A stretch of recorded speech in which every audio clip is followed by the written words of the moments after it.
बिल्कुल वो बनता है कि हम उनसे जरूरी जो जो चीजें हैं उनको जाने। तो ये जो कहानी मैं आप लोगों को सुनाने जा रहा हूँ, इसका भी शास्त्रों में कहीं उल्लेख नहीं मिलता है, लेकिन शुरुआत यहीं से हुई और कहानी कुछ इस प्रकार है। मैं आप सभी को सुनाता हूँ, कृपया ध्यान से सुने। बोलिए तारा रानी की जय। कालांतर में महाराज दक्ष की दो पुत्रियां हुई, एक भानुमती और तारामती। दोनों भगवान विष्णु की बहुत बड़ी भक्त थी। एक दिन एकादशी का व्रत आता है और एकादशी के व्रत में भूलवश या जानबूझकर उन्होंने मांसाहार कर लिया। एकादशी के व्रत में क्या कर लिया? तारामती जी ने मांसाहार कर लिया। मांसाहार कर लिया और जब उनकी बड़ी बहन को मालूम पड़ता अर्थात भानुमती जी को, तो उन्होंने कहा कि तूने बहुत ही नीच काम किया है और जरूर तुझे इसका प्रायश्चित भोगना पड़ेगा। उस प्रायश्चित के फलस्वरूप क्या होता है, जब तारामती का प्राणांत होता है तो अगले जन्म में वो छिपकली बनती है। क्या बनती है? छिपकली बनती है। और ये युग आ जाता है त्रेता युग, द्वापर युग। द्वापर युग में कौरव और पांडव हुए।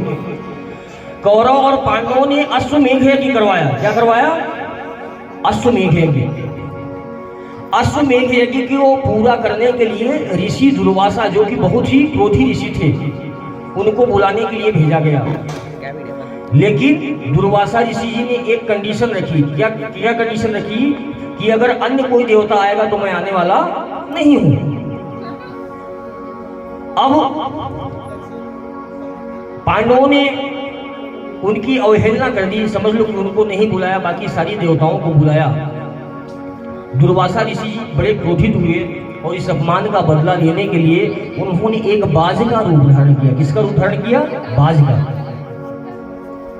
बाज का रूप धारण करके वो एक सर्प को अपने चोंच में दबाते हैं और चोंच में दबा करके यज्ञशाला का जहां भोजन बन रहा था अर्थात जहां खीर रखी हुई थी, वो ले जाकर के उस खीर के पात्र में उस सर्प को डाल देते हैं। और इस घटना को किसी ने देखा नहीं। दुर्वासा ऋषि जी मानो ये चाहते थे कि पूरा का पूरा जो अपराध है उनको लगे। किसको? पांडवों को। क्योंकि ब्राह्मण से अगर नाराज हो गया तो आपको बचाने वाला कोई नहीं है। तपबल विप्र सदा बरियारा, इसीलिए ब्राह्मणों का सम्मान करने के लिए बताया जाता है।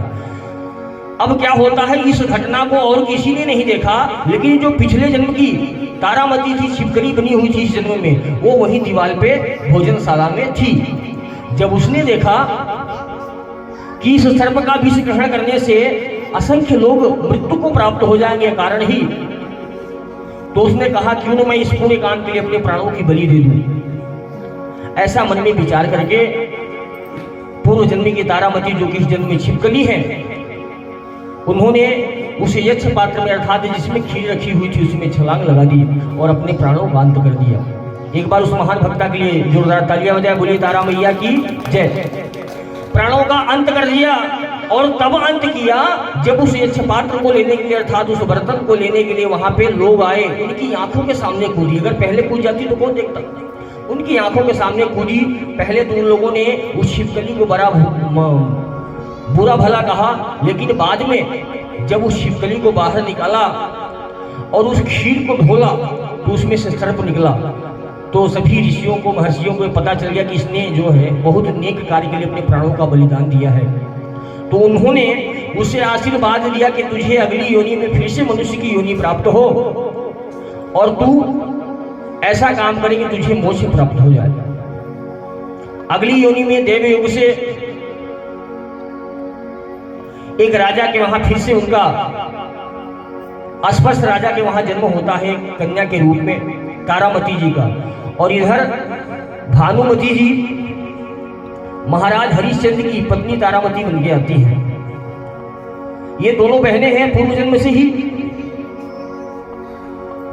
क्या होता है कि जब राजा के वहां, राजा अस्पर्श के वहां एक कन्या के रूप में जन्म लेती है, तो राजा अस्पर्श के जो ज्योतिषी थे उनके राज दरबार में वो आए और कहने लगे महाराज ये कन्या जो है ऐसे अशुभ नक्षत्र में पैदा हुई है कि आपके कुल को समाप्त कर देगी, अर्थात ये आपके लिए मंगलकारी नहीं है, कल्याणकारी नहीं है। राजा ने सोचा कि ये मेरा विनाश करे, उससे अच्छा है कि मैं ही इसका विनाश कर दूं। लेकिन कन्या है, मैं ऐसे धर्म का पालन कैसे धर्म से विरुद्ध हो सकता हूं, विमुख हो सकता हूं। तो उन्होंने ऋषियों से पूछा क्या कोई अन्य उपाय नहीं है। उन्होंने एक अन्य उपाय सुझाया। क्या सुझाया? बोले काम करो, सोने चांदी का एक ताबूत बनवाओ और उस ताबूत में इस बालिका को पैक करवा के नदी के जल में प्रवाहित कर दो, तो कोई न कोई द्रव्य के लालच में अर्थात अर्थ के लालच में इस कन्या को ले जाएगा और उसका भरण पोषण करेगा।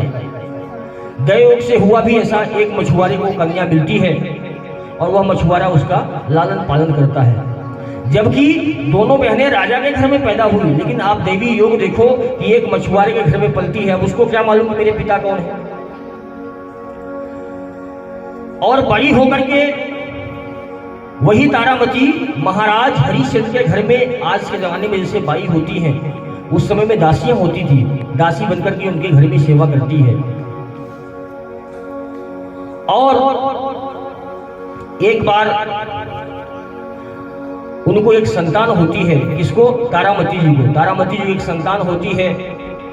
उस संतान की कामना के लिए उन्होंने कहीं माँ वैष्णो देवी का जगराता सुन रखा था और उनसे मन्नत मानी थी। क्या मानी थी? कि अगर मेरे घर में भी संतान हो जाएगी तो मैं आपका जगराता करवाऊंगी मेरी माँ, और जिस प्रकार से आपका पूजन होगा मैं करूंगी। उसके फलस्वरूप क्या होता है सज्जनों, कि उनके वहां कन्या एक संतान प्राप्त होती है माँ वैष्णो देवी के आशीर्वाद से। और उस संतान को कुछ दिनों के बाद उसकी तबीयत खराब हो जाती है, क्योंकि वो भूल गई जगराता करवाना कि मैंने माता रानी से ऐसा कमेंट किया था, ऐसा उनको जबान दिया था। तो जब यहाँ पे आई अपनी बहन के पास में, तो उनको पहचान ली और कहने लगी कि तुझसे कोई जरूर भूल हुई है। जब उनको स्मरण होया कि हाँ मैंने माता रानी से जबान करा था कि मैं आपका जगराता करवाऊंगी, लेकिन मैं भूलवश करवा नहीं पाई, और अगली नवरात्रि पे जगराता करवाऊंगी ऐसा सोच के मन में जाती है। और जगराते का जो है विधान अपने घर पे रखती है। जाकर के पंडित जी से मिलती है, तो पंडित जी ने सोचा ये अछूत है, इसके घर पे जाकर के मैं कैसे जगराता करूंगा। तुम एक काम करो, उस समय 5 रुपए की बड़ी कीमत होती थी। आज के जमाने में तो 5 रुपए मतलब कुछ भी नहीं है, लेकिन उस समय 5 रुपए की बड़ी कीमत होती थी। पंडित जी ने कहा आप मुझे 5 रुपए दे दो, मैं आपके नाम से यही जगराता करवा दूंगा। लेकिन उसने कहा नहीं, मैं तो मेरे घर पे ही करवाऊंगी, क्योंकि एक निष्ठ थी, भक्ता थी, और पूर्व जन्म की बातें भी रानी तारामती के, भानुमति के संपर्क में आने से उसे स्मरण में आ गई थी। तो उसने मन में विचार किया कि मैं कुछ भी हो जाए घर पे माँ वैष्णो देवी का जगराता करवाऊंगी। ऐसा मन में विचार किया और पंडित जी से अपना संकल्प सुनाया। तो पंडित जी ने कहा ठीक है, मैं आपके घर पे चलूंगा, लेकिन एक कंडीशन है। क्या कंडीशन है? अगर रानी भानुमति आपके घर जगराते में आती हैं तो हमको भी आने में कोई आपत्ति नहीं है, क्योंकि वो राजा हैं, उनका अनुसरण करने में हमको कोई दिक्कत नहीं है। प्यारों, जाकर के यह बात उन्होंने अपनी बहन को बताई, अर्थात जो हरिश्चंद्र जी की पत्नी थी इस जन्म में। वो सहर्ष तैयार हो गई, लेकिन कंडीशन ये थी कि राजा के जागते हुए कैसे छूट के घर पे चले जाए। उस समय में छूत का बड़ा वो था। तो उन्होंने माँ वैष्णो देवी से प्रार्थना करी, माँ किसी भी प्रकार से इनको नींद आ जाए। और राजा देखिए, राजा को जब यह मालूम पड़ा, गुप्तचरों ने आकर के बता दिया कि आपकी धर्मपत्नी जी उसकी अछूत के घर पे जाने वाली है जगराते में, तो राजा ने अपनी उंगली में चीरा लगा लिया। क्या लगा लिया? चीरा, ताकि मुझे इसके दर्द के मारे रात में नींद नहीं आए। लेकिन माँ की महिमा निराली है, दैव योग से माँ देवी की कृपा से उनको नींद आ जाती है और भानुमति जी उठ के जाती है उनके वहां जगराते में। जाते समय उनके कंगन जल्दी जल्दी में रास्ते में गिर जाते हैं, रुमाल गिर जाता है। जब इधर राजा महाराज हरिश्चंद्र जी की नींद खुलती है तो उनके पीछे पीछे जाते हैं और कंगन पाते हैं रास्ते में, रुमाल पाते हैं, उसको छिपा करके रख लेते हैं और जाकर के छिप करके पूरा जगराता देखते हैं। प्रसाद मिलता है जगराते के बाद, तो रानी ने प्रसाद खाया नहीं, प्रसाद को रख लिया। तो पंडितों के मन में और जो विद्वत जन थे वहां, उनके मन में शंका हुई कि शायद अछूत का प्रसाद इसलिए नहीं खा रही हैं। तो सबने कहा, बोले अगर रानी प्रसाद खाएंगी तो हम भी खाएंगे। तो महारानी ने कहा, यह प्रसाद मैंने मेरे महाराज के लिए रखा है, अब आप मुझे दूसरा प्रसाद दो, मैं उसको पाऊंगी।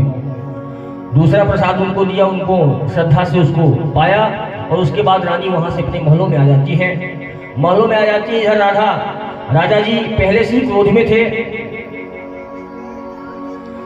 राजा जी ने उनको बहुत बड़ा बुरा भला कहा और कहा कि तुम अछूत के घर से भोजन करके आई हो, आज के बाद मैं आपको स्पर्श नहीं करूंगा, आपका हमारा कोई संबंध नहीं है।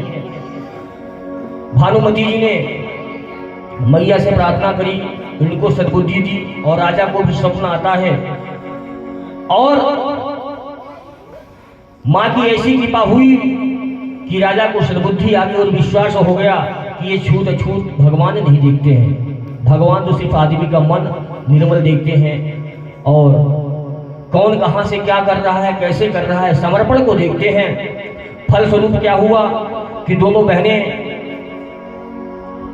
जीवन भर सुख यापन करने के बाद अंत में मोक्ष को प्राप्त होती हैं और यहीं से यह तारा रानी की कथा प्रारंभ होती है, जो कि जगराते में अवश्य सुनाई जाती है, जिसके बिना जगराता संपूर्ण नहीं माना जाता है। आप सभी ने कथा को इतनी देर ध्यान से सुना, उसके लिए आप सभी का बहुत बहुत धन्यवाद। एक बार प्रेम से बोलेंगे बोल साचे दरबार की जय, तारा रानी की जय। इस तरीके से जगराता यहाँ पे विश्राम होता है। आइए सभी आरती करेंगे, प्रसाद लेंगे और प्रसाद लेकर के ही अपने घर पे जाएंगे। प्रेम से बोले भक्त और भगवान की जय।